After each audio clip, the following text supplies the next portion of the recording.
Hello and welcome to another episode of the Inter Show. Anthony, how are you? Good, Andrew. How are you? Good, thanks. Well, we're still in it. I don't know whether it's a miracle or I don't know how to describe it, but we're going to Lazio with an opportunity to still get into the Champions League. What did you think of the weekend, Anthony? Yeah, no, it's definitely not a miracle. It's definitely just Inter at its very, very best, may I add. So I think like a lot of the Inter fans, I was left completely defeated after the Sassuolo match. Not as enraged or furious as the Juventus match, but more of a feeling of, well, it's finally happened. We've finally shot ourselves in the foot so many times this season that I'm not going to pinpoint it on this result against Sassuolo. This is a cumulative effort of failure over the season that has seen us fall short. But then La Grande Walter Zenga strikes again to deliver us the most crucial point for both his Crotone team and our hopes of Champions League for the season. So I agree with you, Andrew. I still can't believe that we are still in it and onwards and upwards to Lazio this week. What do you think, mate? I don't know whether to term it as a season of failure, because I was looking back over the last 10 seasons. And with the points total that we have at the moment, we'd already, in 8 of the last 10 seasons, we'd already be in the Champions League. I think it's a season where because we've been poor for long periods of the season, it looks like it's a poorish season. But I think in actual fact, you've got 5 teams that have achieved really significant points totals for the positions that they're in at this stage of the season. Obviously, Juventus and Napoli, Roma, Lazio, and Inter. The performance though, it really gutted me. It was awful. It was like as if they just hadn't prepared for the match. And when you see the players come out with the children in their arms before a crucial match, it doesn't look good. I really think it looks very, very amateur. Because you're asking, at the end of the day, you're asking human beings to go from being fathers 1 second and, the weight of responsibility that has, to then essentially going into work the next second. And I don't know how you can prepare properly in that situation. I also don't think it looks good when you've got some of the players that have children with them that were in the role of mascots on Saturday evening, and then you have other players that don't have, because obviously that not all the players will have children. I don't think it creates the right atmosphere at all. I don't know. What did you think of that? No, I completely agree. I don't know any organization in the world who holds Bring Your Kid to Work Day the day that the final reports are due or the day that the presentations are due in front of the boss. I was completely against it from the start when I saw it. And it was a reflection of our mentality that day. Everyone in the squad, bar Rafinha, just didn't really look like they were up for the challenge. Not even the challenge. They weren't up for the opportunity. I should correct myself. They weren't up for the opportunity in order to make that final day a possibility. We need to keep looking at this and realize we were dealt a massive favor by Zenga and Crotone. It was already done in my head when we went down to Sassuolo. And now that we actually look towards this fixture against Lazio, I'm still in disbelief that we do have a chance. With regards to what you said about analyzing parts of our season being poor in large patches, I agree. And that makes me think what I said earlier. Perhaps this season hasn't been a failure, because that's a great point you've made about the points totals, especially. I just think this season is once again a massive reflection of our poor mentality, and there was no bigger showing of this than midway through the season in December. Because I have to tell you honestly, Andrew, I cursed and was angrier at the results in December than I was leading into the back end of the chase here.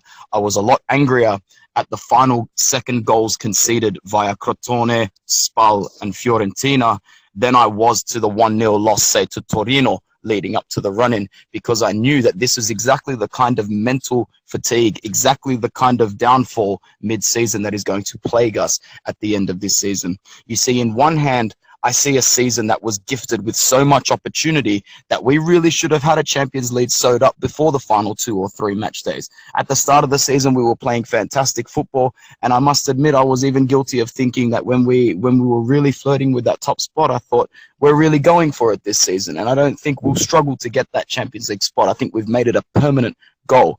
But as the season went on, we started to show form that not only invalidated that comment, but it started to bring forth the complete other idea of the concept. Do we deserve to be in the Champions League? We have shown time and time again that mentally we're just not up for the challenge. And despite the good run of form at the start of the season, it's all well and good when you're jolly and the results are going your way. But the mark of a champion team, and more specifically in this case, a Champions League elite level team, is when the going gets tough, the tough get going, and they find a way to keep going and going and going. And I guess it really is, Pazza, typical Inter style, that we are going to showcase all these factors on the last day of the season in Rome in a do or die fixture. Yeah, I think I would disagree slightly with you in terms of the performance on Saturday. I thought that Brozovic put in a good shift. He put it, some of the passes were excellent, and the commentators on the TV channel I was watching it with on actually asked, what does Brozovic is going to be thinking? What do I actually have to do to get these players moving? That said, the rest of the performance was abysmal. The wall that was set up for the first goal for the free kick from Sassuolo was ridiculous, and I think although I will get criticised in some quarters for having a go at Handanovic again, he's the most non-communicative goalkeeper I've ever seen, who is considered in some quarters to be one of the leading goalkeepers in Italy, in Europe, arguably even the world. It's beyond me how a goalkeeper cannot demand that his wall is set and tell his wall exactly what he expects from them. And then if the wall doesn't do what he tells them to do, and he's forced into a save or he concedes a goal, he should be out there like hell's fury in terms of really hammering it home to those players that cannot ever happen again. But he just doesn't communicate. I've never seen him barking orders as I would expect a goalkeeper to do at his defenders and the rest of his teammates. I don't know what you thought of that. I agree with you once again. The communication wasn't there. And when you look at some of the other keepers and you see not only how much they dictate the communication, but the look in their eyes, the fury in their eyes of, you do this, you go there. I guess there's no other better example than Buffon. He looks like a man possessed whenever the opposition gets anywhere near a sniff of the Juve 18-yard box. And, that's what pretty much has made him the greatest of all time. Let's not compare the two. But I agree 100%. Handanovic needed to be more vocal there. He needed to be more direct. He needed to show leadership qualities when it mattered the most, and he didn't. But he was not the only one, Andrew. Mauro did not show any leadership qualities once again. Many of the players who have been there for a while did not show qualities of a team that is ready to step up mentally when it matters most. And I hate throwing this word around there, but it has been used a lot over the years, and it's being used a lot again now. And the word is cowards. And I guess that some of these players, because they are inexperienced and they haven't been able to elevate themselves to that level of the Champions League, it's almost as though they have performance anxiety to get to that next level, because it is the abyss, it is the unknown. And those were personally my thoughts of the collective effort against Sassuolo. It just seemed like a massive mental, psychological breakdown of men who were not ready to go to that next level. What were your thoughts on that? I would agree with you. As crazy as it probably sounds, part of me wonders whether these players, or a lot of these players, actually have a fear of playing in the Champions League. And I'm not convinced that all of them actually want to put themselves on show on the biggest stage in the world, which is crazy. But I don't know whether some of them feel that they are limited players and that they would be exposed in against the Messis, against the Ronaldos, against the Agueros of this world. It doesn't ring true, but it's something that just watching them, I've become more and more convinced that there is something missing there. But then I go back to the thing of them walking out with the children before the match starts. I think that shows that there is an amateurness right at the heart of the club, right at the top levels of the club. Because I don't know, as you said, I don't know any business anywhere in the world, any successful business certainly, that would allow that. Fair enough if they'd achieved the Champions League by winning. I'm not a fan. I have to say, I'm not a fan of bringing out the wives, the girlfriends, the children under any circumstances, because I think in some ways it's disrespectful to the fans, in the sense that the fans are actually, in terms of the job that the players are supposed to be doing, the fans are with the players probably more often when they're out on that pitch than their families are. Obviously, family is important. I have a family, you have a family, we all cherish our families. But there's a certain tokenism about it, I think, that just doesn't sit well with me. However, having said that, it's the way of the modern world.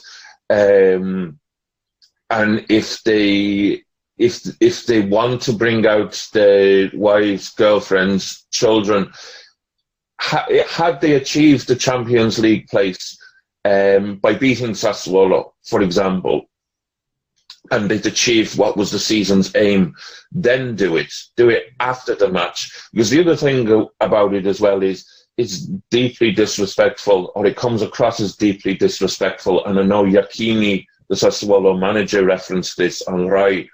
That kind of thing comes across as disrespectful to the team that you're playing, as if, okay, look, all we have to do is roll up here and we win. And that doesn't happen in any of the top leagues in the world. You cannot expect to roll up against a team and beat them. It just doesn't work like that. In terms of Icardi's leadership, I don't think a centre forward is your best player to be the captain. He's often too far removed from the rest of the team. Like the goalkeeper is too far removed from the attacking players. The centre forward is too far removed from the defenders. And I don't know how they do it, but I would seriously look at Skriniar as the captain for next season onwards. Next season, in terms of the captainship of our side, I'm not too sure the direction that it's going to head in. I'm a big fan of Mauro. I'm a big fan of his passion. I truly do believe that he loves this club and he wants to stay at this club as long as possible. But what you said just then was perfect. He is way too far removed from the rest of play, even more so than most centre forwards of the world. He does like to flirt further up in attack than, say, the Ciro Immobile, Mohamed Salah type, who will drop back and start assisting earlier on in the opposition's half. So that I agree with. And if we were looking towards next season, I would be all for giving it to someone like Skriniar. Or once again, I would be all for giving it to someone like Rafinha. But that's a whole other conversation about whether or not we are going to redeem him, which I think needs to be the top priority. Andrew, I wanted to know your thoughts, your real thoughts on Mauro Icardi and where you stand on the possible sale of him at the end of the season if we do not qualify for the Champions League. It's been something that's been thrown around for a while now. Piero Zilio came out this week and said, regardless of this objective, he will remain. But if we were to miss out on this prestige objective, are the club's hands tied, and do we need to make a very, very important decision regarding Mauro Icardi at the end of the season? Again, I'm going to say something controversial in that I think that for the good of the club, Icardi is a player that needs to be sold for a few different reasons. Absolutely fantastic goal scorer, and we wouldn't be where we are without his goals. To me, though, he's too much of the centre forwards that I remember in the 80s, maybe the early 90s. I would equate him with the likes of Ian Rush and Gary Lineker, you knew that in that 18-yard box, if they got on the ball, there was a very, very, very solid chance of scoring a goal. If you look at centre forwards these days, and probably because the sport has become so much quicker, the top centre forwards have more to their game than simply goal scoring. I'm not criticising Icardi because, as I said, his goals have been vital. He's also the only player, realistically, that we can sell and make huge money from, and that money could be fundamental in refinancing or financing the rebuilding of the team. Something came out in January of potentially Real Madrid looking at Icardi, but looking at buying him through a Benzema plus cash deal. To me now, that would make perfect sense, because you would have a player who is approaching sort of the twilight years of his career, and that would give time to Lautaro Martinez, who's already coming in, to the weight of responsibility would be less on Martinez's shoulders if there was someone like Benzema there. I can't pinpoint where I've heard it, but I have heard something about Paris Saint-Germain, and similarly Cavani plus cash. Again, another player in the twilight years of his career, or approaching the twilight years of his career. And I think that would be a solid project to ease Martinez in. That's my thoughts on it. Do you think that we have to keep Icardi, or how do you think it should go? Well, I just want to say I think it's controversial too, but he has been my favourite player since the minute he joined our club. He's the exact same age as me. I just feel as though every time I watch him, he is everything I wanted myself to be on the football field and more. That being said, though, the idea of selling him, it was a very fearful concept for me at the start of the season, and even as the season went by, and he was our only glimmer of hope when he just kept scoring and scoring and scoring. But now as the final weeks have approached us, and you start to swap that emotional train of thought for a more rational, logical train of thought, you start to think of the options that you have. And I just echo the thoughts that you said before. When you actually look at our squad and where it really needs repairing the most, we can actually benefit a lot from this Icardi sale and how much he's worth. Because let's be honest, when you analyze our squad on a man-by-man basis, nobody in our team is going to raise a fraction of that money. This man is worth 100 million euro bare minimum. That's the minimum that Real Madrid will put down for him if it is just cash. In terms of a player exchange, I'd take both of the players you just said. I have not heard anything at all about the PSG Cavani rumors, but I would snap Cavani off with one bite, 100%. I think he has been their best player this season, and I think Neymar gets all the glory for in the Liga in this season. He was named Player of the Year despite being injured for a third of the season. I think Edison Cavani was fantastic this season. He's also quite a humble player. He doesn't ask for much. He broke the PSG leading goal scoring record. And I think for the amount of admiration Neymar has gotten this season as opposed to Cavani. If I was Edison Cavani, I'd be ready to hand in my transfer request tomorrow, because I think he has received nowhere near the recognition he deserves this season, and I think he would be a great player for Inter. Just echoing what you said before on Martinez, having a player of South American stature like Edison Cavani there leading you in to the responsibility, it would take a mammoth amount of weight off Lautaro Martinez, who I am very, very excited to see play for our club. I've been for this purchase for a long time, and after seeing how many goals he's been able to score for Racing, when you look at his price tag, it's actually quite hard to find a goal scorer or a player of his pedigree for anywhere near that 25 to 27.5 million price. I think we've got a great deal with this guy here, and I can't wait to see how he performs. Of course, it's up to our club to nurture him in the proper way, but I actually think we've got a diamond on our hands here, and it's all about how our club chooses to play it in terms of how successful he can be. So to go back to the original question, after seeing our squad and where it needs reinforcing and where it needs investing, I think the sale of Icardi could actually be very, very beneficial in the long run, or actually in the not too distant future as well. Yeah, my only thing with Martinez is that coming from the Argentinian league, which, with no disrespect to the Argentinian league, it is a couple of levels below the top leagues in Europe.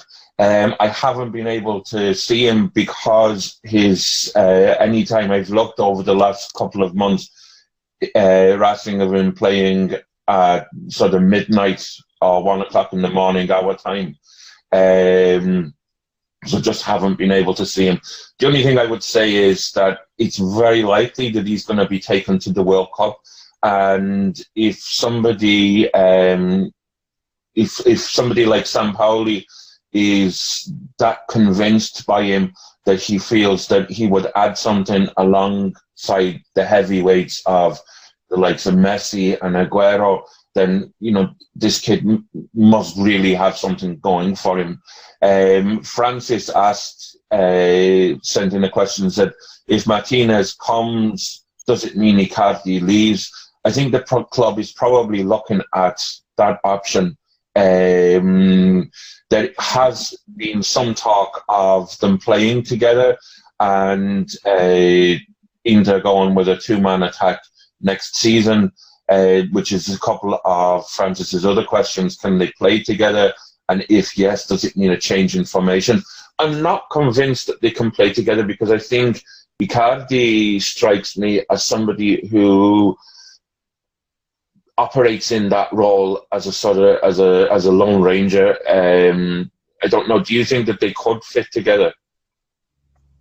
Look, I think they could fit together. The only thing that's leaving me questionable is the same as you. I haven't seen enough evidence to suggest that they could work together, because Icardi really has worked well as that solo man in the middle, with a left winger and a right winger feeding him, and of course with a player behind him feeding him as well.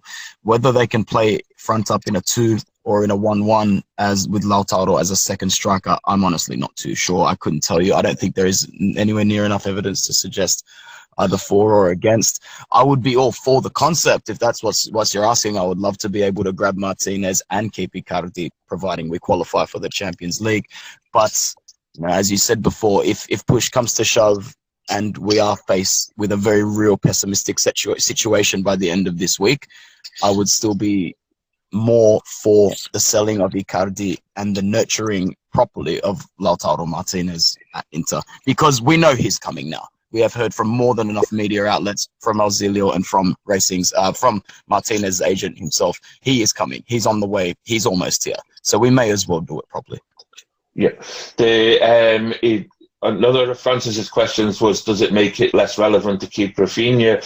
I would argue that it probably makes it more relevant to keep Rafinha, because you need that creative person behind your centre forwards. We ran a poll on Twitter and on who people wanted us to talk about in regards to transfers. 45% said they want us to talk about Lautaro Martinez, and just behind with 39%, Stefan de Vrij. Javik sent in a question. There are rumours that de Vrij may face a suspension over doping allegations. Is this true? To my knowledge, and I read this in Gazzetta, I think I searched for it and I saw this question, that the problem with de Vrij's doping allegation was actually a technicality. There was a drug test done on de Vrij as is done on every player at various points during the season. There's nothing suspicious about that whatsoever. That's normal practice. And at the end of the match, he wasn't able to provide enough urine to make up the quantity needed for the drug test. So he had to wait and then provided more, and that those two amounts amounted to the required volume, and it was just a technicality rather than actual allegations. I mean, I stand to be corrected on that, but that was my understanding of it. I don't know. Do you know anything about that, Anthony? No, I pretty much know just as much as you did, and you said it quite well there. Once again, just a technicality. I've found more than ever these days not to buy into the media hype too much until you see anything officially confirmed. So to me, this was all just speculation. Anyway, staying on the de Vrij topic though, I am fairly convinced, and I stand corrected on this as well, that Simeone Inzaghi will not be starting him over the weekend. I, for one, agree with this decision on all parties because there is just way too much involved. I was very much against the decision to announce the signing of de Vrij in the last week, or it wasn't even officially announced, really. Ozilio slipped it into conversation when he was asked about Icardi's renewal, and he said, regardless of the Champions League, Mauro Icardi will be out into next season. In regards to de Vrij, we had that wrapped up in March. So he has said this. I don't know whether it's tactical via Ozilio in order to spark some more flair or speculation leading up to the fixture, because Simeone Inzaghi is absolutely kidding himself if he thinks he has centre-backs at his disposal that can do a job like de Vrij does. He is head and shoulders their best defender. He is up there with the best defenders in Serie A this season, the best central defenders in my opinion. And, you know, had this situation not been going ahead, de Vrij would be probably the first one on the team sheet for Simeone Inzaghi. So if he does not take the field on Sunday, which is increasingly likely, it will be for the benefit of everybody, except for himself. I fancy that he finds himself in quite an awkward dressing room after the fixture, regardless of the result. Andrew, what do you think of the signing in general, and what do you think Stefan is going to bring to our defensive line next season, where it looks 99.9% likely he's going to partner up with Milan Skriniar in the central defence for us? I think it's a good move. Obviously, he's younger than Miranda, although I would be in favour of keeping Miranda, because then you have really three quality, serious quality centre-backs. I slightly reserving judgment on de Vrij until I see him playing for Inter, simply because the Lazio defence has been so weak this year. If you look at the goals conceded, the goals conceded are close to relegation form. That said, his performances have been very, very good, very, very solid. But I want to see him operating in a defence that actually works, which I think we can actually, certainly in the central part of it, we can say that our defence works now. It's the first thing that Spalletti looked to achieve, and he's achieved that.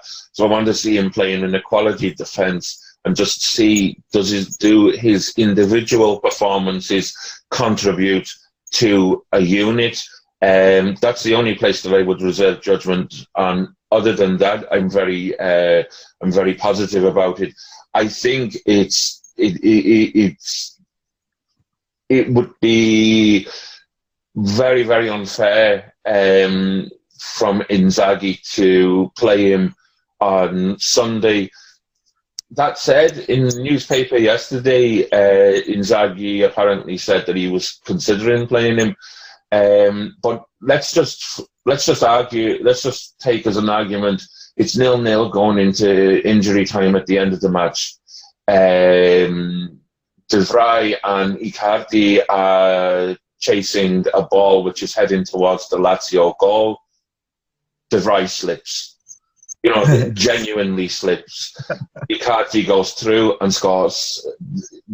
That would hang over De Vrij's head for the rest of his career. The accusation that he deliberately slipped, where it could be perfectly genuine, but that's not how football supporters would see it. And a club that he's had a good relationship with, fans that he's had a good relationship with, would suddenly hate him because they would see it as him putting his new side into the Champions League. That's why I just absolutely wouldn't play him. I think it would be completely unfair on the man. Yeah, no, I agree completely. I would not start him. I would not even put him as on the bench, to be honest. I just think there's way too much going on emotionally and transfer-wise to even include him, which is a shame from a Lazio fan's point of view. We are interested here and we want our team more than anything to win on the weekend and to make the Champions League. But if the shoe was on the other foot and I was a Lazio fan, I would actually be quite livid at this situation. I would be asking questions with my club and saying, how can you not keep this under wraps from the media and the fans until the rest of the season? Because of this exposure, we now need to bench our best defender on the penultimate day of the season, which isn't good enough from a Lazio point of view, in my opinion. I'm not going to sit here and say that it gives us an advantage because we are Inter. There is no advantage in the world that we could be given. It is 100% up to us, and we need to go out there and do what we need to do for us. But yeah, once again, the decision to not play De Vrij is 100% down to the exposure that this transfer has been given, and I think that is inferior on all parties. And I think Ozilio, he's a clever guy, a little bit deceptive. I think he had a little bit of a motive here. Potentially, yeah. I'm no fan of Ozilio, but it does weaken Lazio's position. That said, it's a huge. It could be used as a huge galvanizing tactic by Inzaghi. Go into the dressing room, tell the rest of the players, look, we've been put in a position where we can't play Stefan. We can't realistically use him in this match. It's up to you to go out and do it for us, and up to you to get revenge for effectively what Ozilio has done to Lazio. So I think I don't, as you said, I don't think it's an advantage. It potentially could be a disadvantage because it really puts Lazio's backs to the wall. Teams are dangerous when that happens.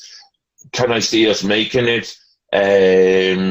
I'm not building myself up again because I built myself up last weekend and it all came crashing down. I'm going to say that I don't think we will. I can see it being a 0-0 draw, which isn't enough for us. And as I said, I refuse to build myself up to be disappointed again. What do you think, Anthony? Pretty much what you just said. I know better than that, and most of the Interesti I know online around the world know better than to get their hopes up on the last day like this. That's not to say we're not all going to wake up and scream in front of our TVs and scream Forza Inter and go all Parza Inter in our homes across the world. We'll be there. We'll watch it at whatever time it is around the world, whether it's prime time for you guys or 4:45 in the morning for me here in Australia. I'll be up ready to go, but the expectations definitely are not elevated. I see this match going one of two ways. The first is 0-0, as you said. The second is we are leading, and when it comes down to the final 5 minutes plus injury time, we just completely buckle at the back and concede a goal. That would be the worst thing for me But to me, that seems like the most likely outcome. And I'll just tell you why quickly once again. I've always known that this team tends to weaken in the final stages of a match. Just probably because they have that anxiety of, wow, if we concede now, it's the worst possible time to concede a goal. And as I said before, the matches against Crotone, Spal, and Fiorentina, they will go down as the worst of the season for me. Forget the loss to Torino, forget the 3-1 at home to Udinese, forget the loss to Juventus, forget the 0-0 to Milan where Icardi had 3 no-looks in front of the goal. Like, those 3 results sum up Inter for me perfectly, and I'm really nervous that they are going to replicate something like that. I really hope they don't, and I hope that when we come to record this next time around, we are extremely jubilant. But I think people who are listening and people around the world can already tell that by the demeanor of the Inter fans, we're not looking ahead to next season as though this is over, but we have kind of looked at the fact that if this doesn't completely work out, we're just trying really hard to plan ahead. We're trying really hard to make sure that we don't fall down in the dumps and have to dig our way out. So penultimately, at the end of this week, I should say, let's just hope that we're the ones standing on top. Yeah. Very quickly looking at the newspapers, like Gazzetta dello Sport, like with Swampians, Inter, like this, no, Politano strikes, Berardi closes, Rafinha shines, Icardi mistakes, and Consigli saves. Spalletti, the lads are devastated. If Lazio wins at Crotone, bye-bye fourth place. Well, fortunately, that didn't happen. Best player, Rafinha, with 6, which I think was slightly mean. Worst player, Icardi, 4. Il Corriere dello Sport, Inter bang, incredible slip against Sassuolo. Spalletti beaten 2-1, Champions League compromised. Best player, Ranocchia, 6, worst player, Icardi, 4. Tutto Sport, psychodrama, Inter, Champions League panic. Sassuolo win at San Siro. Best player, Rafinha, 6.5. Icardi, worst player, 4.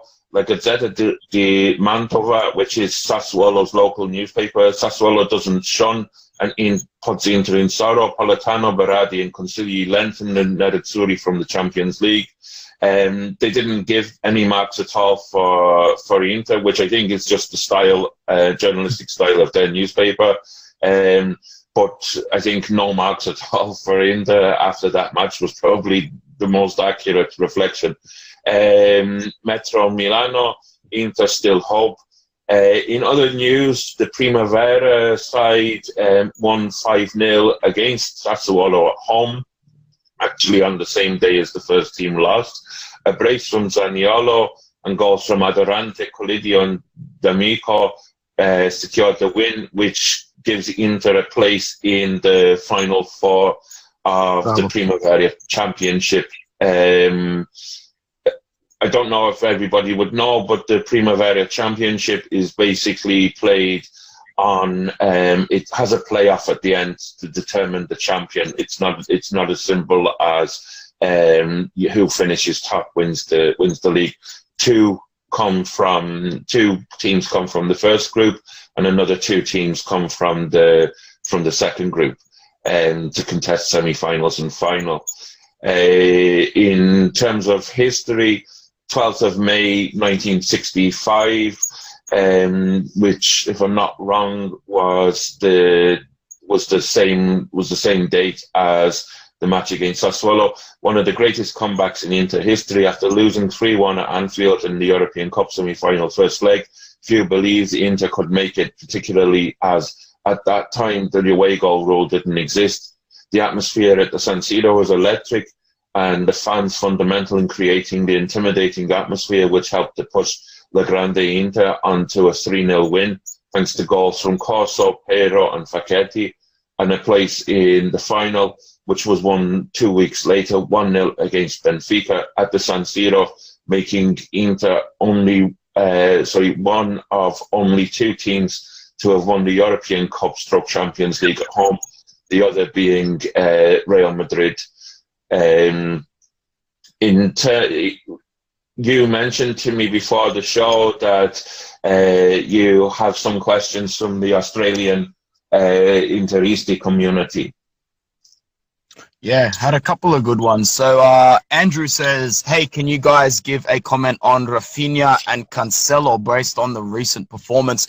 Does that confirm Rafinha as the better signing? Really good question and good little follow-up question from Andrew as well. And I agree with him 100%. Cancelo is a brilliant right back, in my opinion.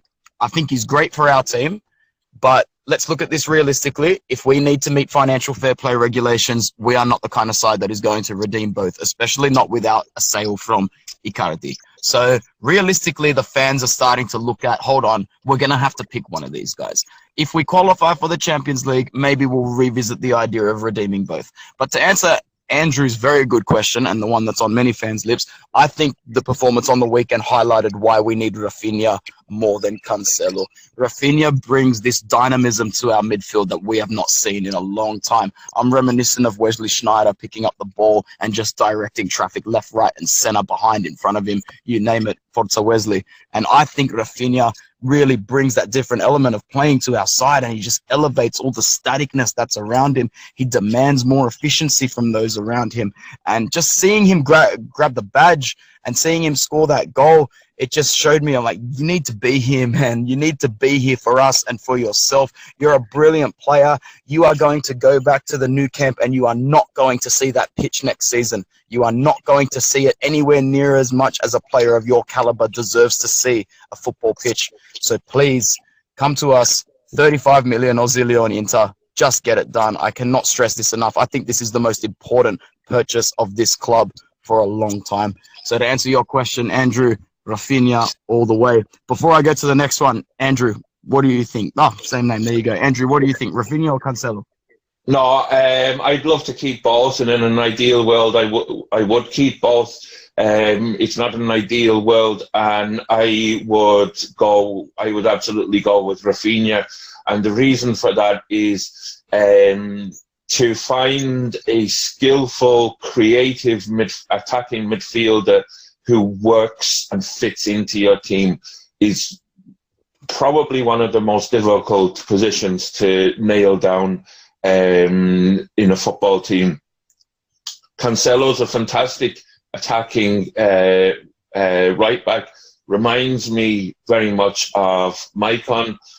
I'd love to keep him, but fullbacks, certainly right-sided fullbacks, shouldn't be that difficult to find.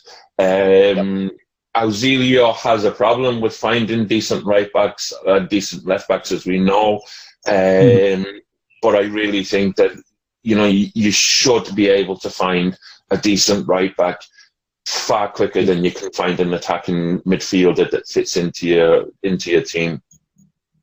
Yeah, I agree. Not only that, I think that the second question that I'm being asked is by Stephen, and the question that he asked actually will link to the first question, and we can build on that. He said, it looks like the rumors are surfacing that Asamoah from Juventus is about to make his move permanent over to Inter. What do you guys think of that? That's a great question, because that'll go right in with the fact that if we were to redeem Rafinha over Cancelo, we can always have that option. We can always have the fact of knowing that Asamoah is coming in to slot in on that left-hand side, which makes room for Danilo D'Ambrosio to go back to the right. I think Danilo D'Ambrosio, I think he is a good fullback. I do not think he is a world-class fullback. I do not think he is good enough for Inter in the long term, or even if it were up to me, Andrew, to be honest, I wouldn't be starting D'Ambrosio over the likes of Cancelo or Asamoah. But if we are in a position where we have to redeem one, and Rafinha is redeemed, and Asamoah arrives, and he is slotted straight into left back, which I'm all for. I'm a big fan of Asamoah. I think he's a great player. I think he works very hard. There is no way in hell Allegri would be starting him majority of the season over a player like Alexandro, who keeps being linked with 60, 65 million euro moves to Chelsea and Manchester United over Asamoah. But he is, and he's been doing the job for them very, very well. I, for one, am very excited to see Asamoah come to our side next season. I think he's going to add an element of physicality in that left-back role that D'Ambrosio has absolutely none of. Davide Santon could only dream of having 5% of it. And we just haven't had a strong left back in a while, in my opinion. So I'm excited for Asamoah to arrive. And if that means bringing Danilo D'Ambrosio back to start on the right, I'm okay with that. I would prefer João Cancelo, but in the scheme of things, the arrival of Asamoah, bringing Danilo D'Ambrosio to the right, if that is how it's going to be, then I'm okay with that. I'm more than okay to line up with D'Ambrosio, Skriniar, De Vrij, and Asamoah next season as our starting back four, especially if it meant keeping Rafinha. So some good questions this week, Andrew. Yeah, I would agree. I don't think D'Ambrosio is a brilliant right back, and I don't think he's the kind of right back that you're going to have, that you need in your team if you're going to be competing for the Scudetto and other honours. That said, I don't think he's the liability that he's sometimes made out to be either. I also thought the same thing about Nagatomo. Nagatomo was frustrating at times, but there's something lovable about the guy anyway. That you get past that. But I think D'Ambrosio and Nagatomo are both very much confidence players, and if their confidence is high, then they will put in good performances. Nagatomo at the moment, he's on loan to Galatasaray. He's apparently absolutely flying there. He loves it. He loves it out there. This weekend is the final weekend of the Turkish Super League season. Galatasaray sit 3 points ahead of Fenerbahce. Their goal differences are very, very, very similar. Galatasaray go away to Göztepe. If they were to secure even a draw there, they win the league, which would be Nagatomo's first league championship. Curiously, Fenerbahce are playing against Konyaspor, which could end up with Samuel Eto'o plays for Konyaspor. It could end up with one of Nagatomo's former teammates giving him a helping hand towards the league, his first league title. Nagatomo, as I said, is apparently very, very, very happy in Turkey. But if that deal didn't go to pass, in terms of him moving permanently to Galatasaray, and he was to come back, you've got two, I would say, better than average fullbacks in Nagatomo and D'Ambrosio that you could probably get away with not finalising the deal for Cancelo, as much as I would love to see it happen.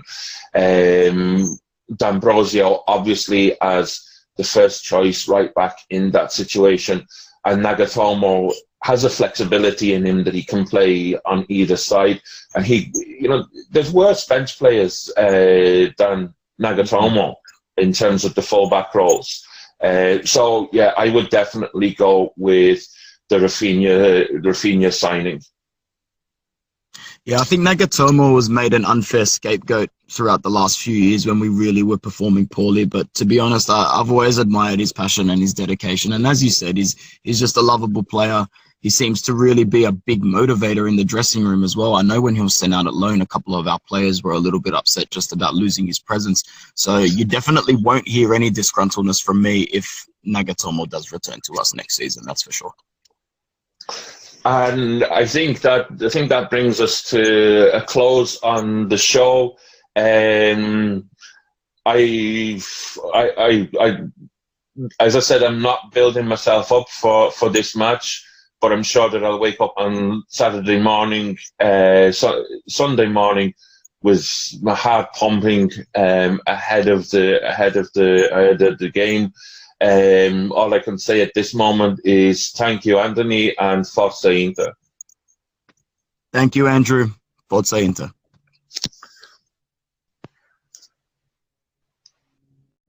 This is the segment where we look at Inter chants after the show is finished. Almost everyone who listens to this show will be aware of the two anthems which are used at every Inter home match. Pazza Inter amala, Crazy Inter loves it, and C'è solo l'Inter, there is only Inter. People who haven't had the opportunity to go to a game, or possibly because of the noise when we score, haven't realised, may not know that a third piece of music is regularly used, Urlando contro il cielo, Screaming Against the Sky, by Luciano Ligabue.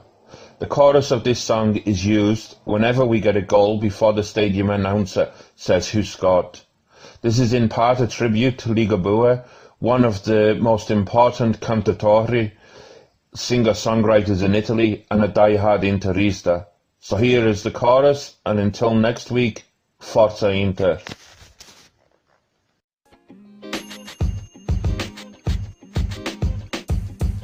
The podcast you just heard was recorded with Anchor. If you want to make your own, download the Android or iOS app completely free from anchor.fm/podcast. That's anchor.fm/podcast.